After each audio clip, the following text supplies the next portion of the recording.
Ahora retransmitiremos íntegramente las palabras pronunciadas hoy por el presidente Miguel Díaz-Canel durante el acto conmemorativo por los 65 años de la fundación de Casa de las Américas. A esta prestigiosa institución cultural y a quienes continúan ligados a su quehacer o lo estuvieron durante años, desde el estelar sabatino enviamos nuestras felicitaciones.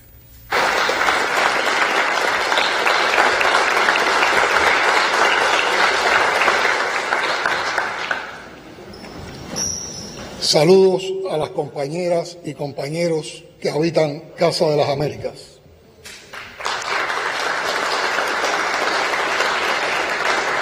Admirados y queridos condecorados hoy, distinguidos invitados, amigas y amigos.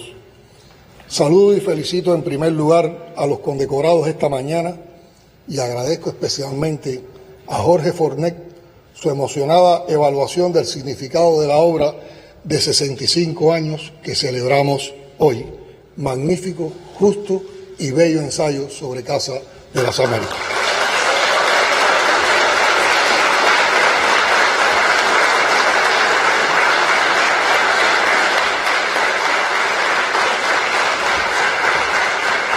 Mientras Jorge hablaba, me han asaltado imágenes de un tiempo entrañable, cuando siendo adolescente aún y de visita en La Habana de vacaciones, venía a casa de mis tíos, pasaba siempre por aquí con la ilusión de ver salir a Aide Santa María junto a cualquiera de los grandes nombres latinoamericanos de la literatura, las artes plásticas o la música, que yo llegué a pensar que vivían aquí de tanto verlos en los noticieros ICAI de Santiago Álvarez. En mi opinión, uno de los mayores méritos y aportes de Casa es haber atesorado obras y memorias de extraordinario valor para nuestras culturas, incluyendo los detalles del singular origen de este hogar del alma americana, tal como lo contó Aide a un grupo de trabajadores cubanos en junio de 1974, y cito sus reveladoras palabras. Decía Aide: yo no entendía bien por qué tenía que ir allí.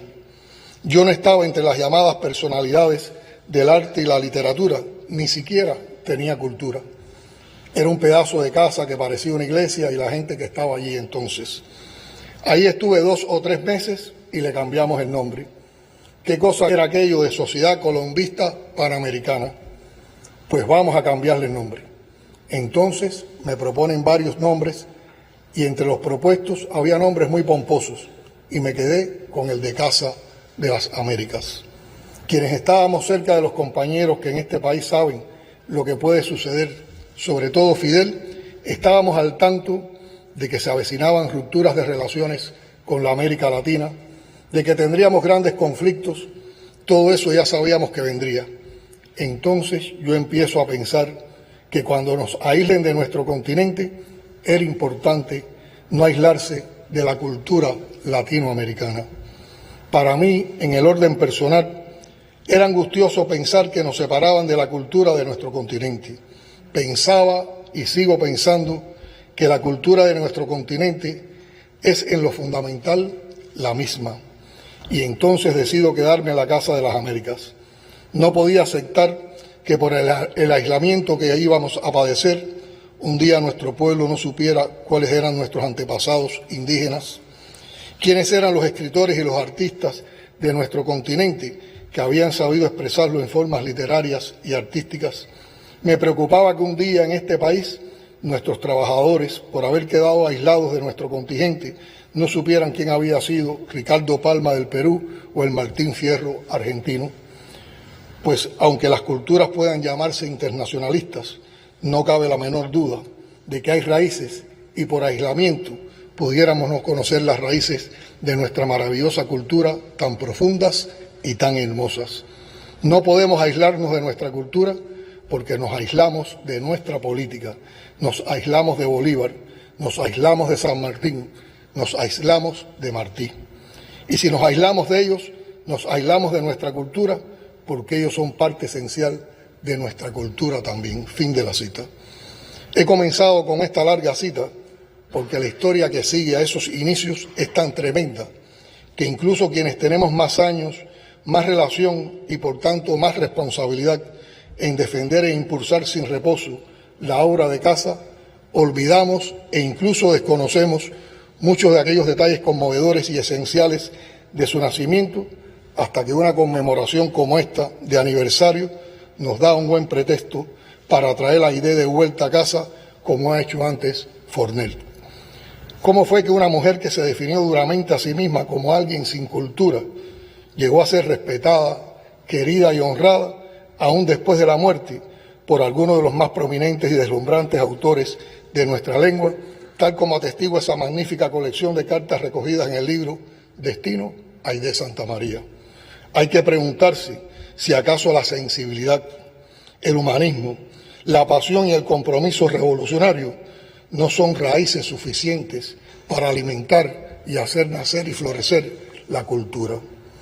Creo que la respuesta está en esa frase suya: no podemos aislarnos de nuestra cultura porque nos aislamos de nuestra política. Y en que ese criterio lo expresara una de las heroínas de la Revolución Cubana, no ante un auditorio de artistas e intelectuales nucleados en torno a la casa, sino precisamente ante un grupo de trabajadores en la CTC, su suceso natural solo en el contexto de una revolución auténtica, tal y como ocurrió y lo recordaba Jorge, cuando en estos espacios fueron acogidos como parte de la familia los campesinos que vinieron al primer 26 de julio en La Habana. O cuando el 11 de septiembre de ese año fundacional vino a la casa un joven jefe guerrillero de solo 28 años, vestido con su uniforme de campaña, el comandante Raúl Castro Ruz, para intervenir en un ciclo de conferencias organizado por la Biblioteca José Antonio Echeverría. Llegó Raúl a esta misma sala que después se llamaría Che Guevara y desde aquí lanzó su trascendente mensaje de la Revolución Cubana, afirmando, y cito: somos un país pequeño con una gran responsabilidad. Estamos explorando los caminos de la historia de la nueva independencia latinoamericana. Nuestra revolución, como un faro de esperanza, proyecta su luz sobre nuestros países hermanos. La Revolución Cubana, la revolución de nuestro pequeño país, ha sacudido a 200 millones de latinoamericanos, les ha dado una nueva conciencia de sus fuerzas y de su destino, ha elevado el sentimiento de solidaridad y de cooperación latinoamericana en pro de los altos ideales de la liberación, de progreso y de libertad, ha puesto en movimiento nuevas fuerzas, ha mostrado nuevas experiencias y descubierto nuevas posibilidades. América Latina encontrará los medios de juntarse y cooperar para acelerar su desarrollo y garantizar su libertad. Cuba está en la vanguardia de ese empeño.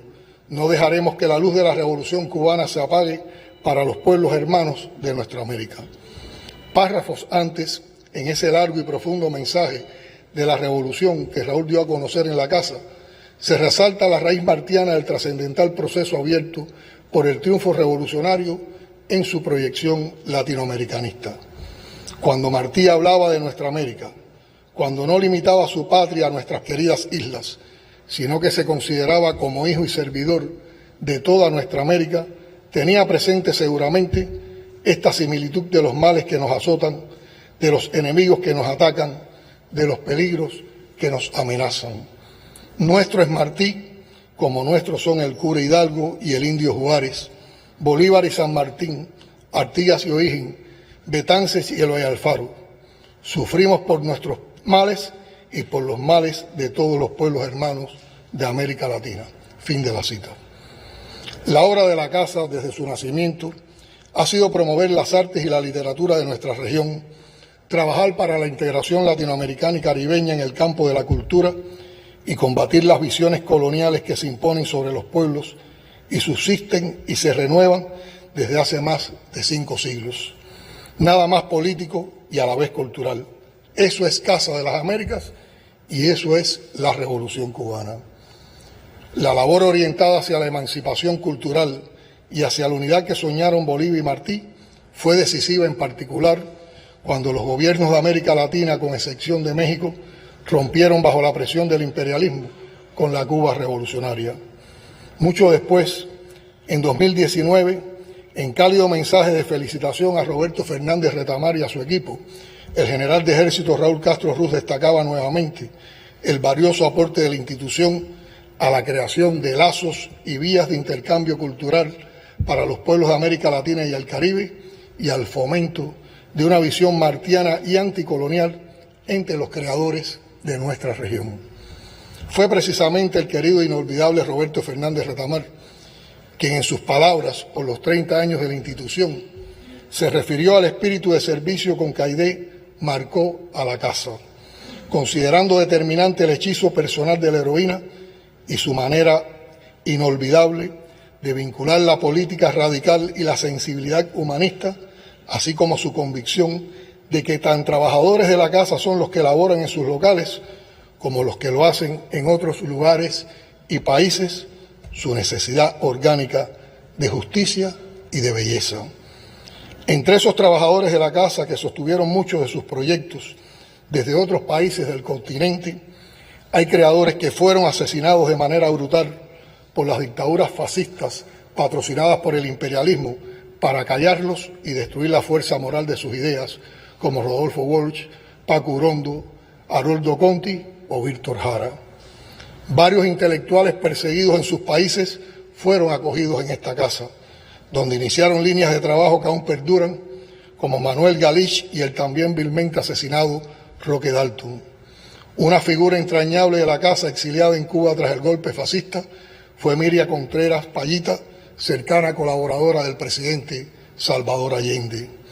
Correspondió igualmente a la Casa de las Américas proteger las conmovedoras arpilleras de una creadora como Violeta Parra, tan amada por los sectores populares como odiados por la ultraderecha. El Fondo Editorial de la Casa publicó autores esenciales del pensamiento anticolonial como Paulo Freire, Darcy Ribeiro, Pablo González Casanova, Adolfo Sánchez Vázquez, Jorge Lanmin o el propio Roberto, autor de ensayos ineludibles como Caliban. Tampoco es casual que la Casa haya inaugurado su colección Pensamiento de Nuestra América con 2 importantes tomos de textos del comandante Ernesto Che Guevara. La Casa de las Américas nos acercó a Rubén Darío, Machado de Asís, César Vallejo, Pablo Neruda, Alí I, Eduardo Galeano, Santiago García, León Ferrari, Osvaldo Dragún, Ernesto Cardenal, Roberto Mata, Augusto Roabasto y a otros escritores y artistas de nuestra América. Si el uruguayo Mario Benedetti creó el Centro de Investigaciones Literarias de la Casa y el guatemalteco Manuel Galich la revista Conjunto de Teatro Latinoamericano, hay que recordar la labor fundadora de intelectuales y artistas cubanos como Mariano Rodríguez, que fue presidente de la Casa, Alejo Carpentier, que escribió las bases del premio literario, José Lezama Lima, Pablo Armando Fernández, Aro Gramach, Argeliers León, Humberto Peña, Eduardo Eras León y muchos otros. La Nueva Trova tuvo en la Casa de las Américas su primer hogar, con el apoyo personal de Aidé. Aquí en esta sala tocaron juntos por primera vez Silvio, Pablo y Noel Nicola, a quienes se sumaron Vicente, Eduardo Ramos y Martín Rojas.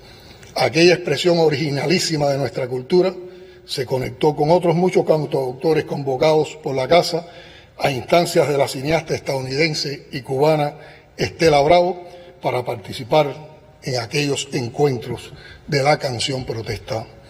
Inolvidable entre las acciones trascendentes de Casa, el primer encuentro de intelectuales por la soberanía de los pueblos de nuestra América de 1981. En la declaración final del evento, los participantes se comprometieron a enfrentar la maquinaria imperial de mentiras y manipulaciones, defendiendo la verdad, la justicia y la belleza, y no de un modo abstracto, sino con la decisión y la lucidez con que lo exige y lo merece la personalidad original de nuestras naciones. Parecen palabras escritas para hoy, cuando los fantasmas del fascismo corriente emergen como peligrosas caricaturas de un pasado demasiado doloroso y cercano todavía para desestimar su vileza y su vocación de sometimiento a los mandatos imperiales. Hoy he citado autores esenciales cuyas vidas y obras merecen un mayor espacio en la difusión del pensamiento anticolonial. Mucho debo en el reconocimiento de esas obras a los importantes apoyos de la Casa y de su actual presidente, nuestro querido Abel Prieto, y parte de su equipo en la permanente y aguda crítica a la profunda crisis cultural que vive el mundo, conducido por el capitalismo salvaje a la temible barbarie anunciada por Rosa Luxemburgo.